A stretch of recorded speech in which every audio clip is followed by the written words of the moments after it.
Got my diff bushings and my cups ready. Got my lube ready.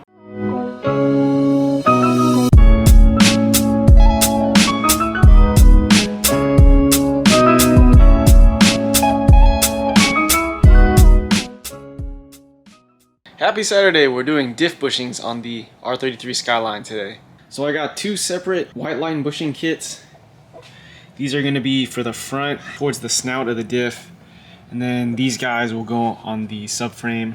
Yeah, when I first got this car, I could already tell these bushings were long overdue to get replaced. You can see this is where the front of the diff mounts up. Got the diff out already.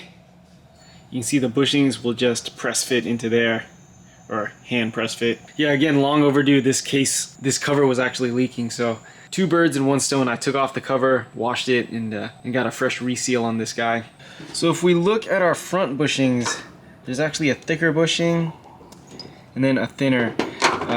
These thicker ones are actually supposed to go on top, but again, if you guys follow our CD9 swap series, I'm going to put the thinner ones on top so that we can get more angle on the nose of that differential to help correct the pinion angle. This kit came with some really cheap looking washers. These are gonna look a lot better and the fit is a lot more exact. The other ones were like way bigger and way cheaper looking. For the subframe, these spacers are included and they're optional. It says that some diffs, there's a gap between the bushing and the cover, so we may or may not need these spacers. Alright, so why poly bushing instead of solid bushing? As with all bushings, poly or hard rubber is going to provide the most dampening for NVH, noise, vibration, harshness, as opposed to a solid bushing. I've done solid bushing installs before on R33 GTRs. To my surprise, there was essentially no increased NVH from a solid diff bushing. I could have went that route. Why did I decide poly? So again, putting those thinner bushings on top so we can get more angle on the front diff. That means that I need some flexibility back here, which the poly bushings are going to afford us, and a solid bushing wouldn't. I could have gone solid bushings in the front and then maybe milled down the top to where I needed. We're going to try the poly bushings for now, since these bushings are actually easy enough to take in and out in case I ever wanted to go solid bushing. Another reason for going poly, besides these worn 30-year-old bushings, you could call it dynamic pinion angle. I think there was so much squish in these old rubber bushings that the pinion angle became dynamic depending on engine load. So there was signs that this thing was nose up even more under hard acceleration, which I don't doubt at all. And these poly bushings should help out with that.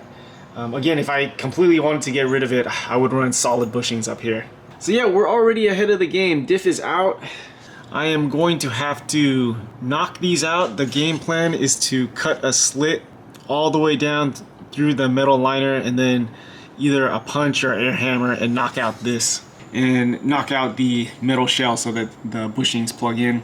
Yeah, fair warning if you're doing diff bushings, double check that the OD of this guy is the same.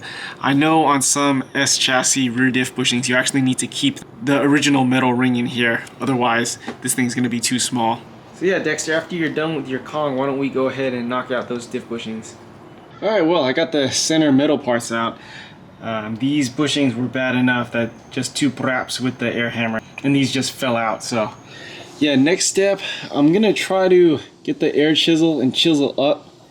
Maybe we can get those shells out all in one piece.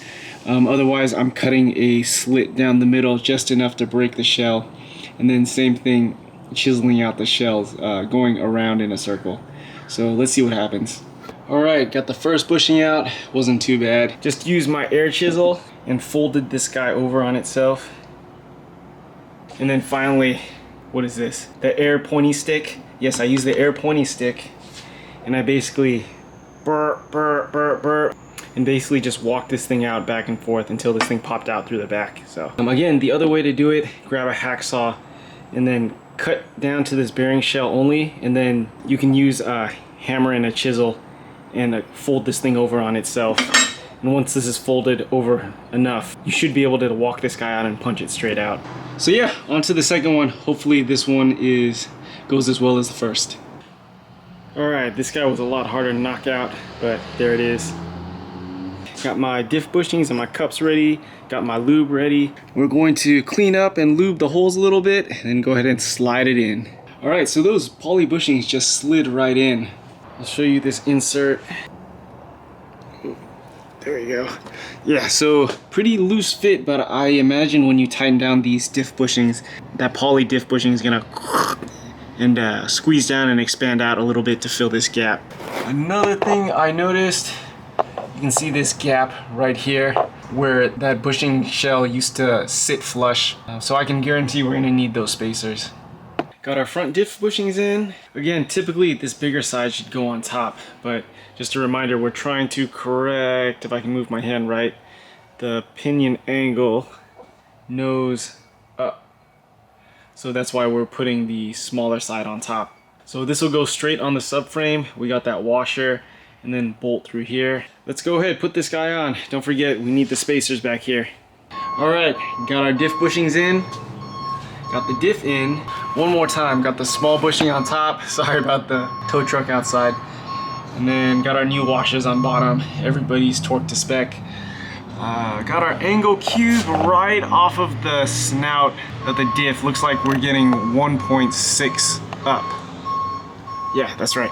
1.6 degrees facing up. Yeah, hopefully that'll be enough. We're going to re-measure the drive shaft and pinion angles once I get the drive shaft back in. But these poly bushings should help out a ton with this being not such a dynamic pinion angle depending on engine load.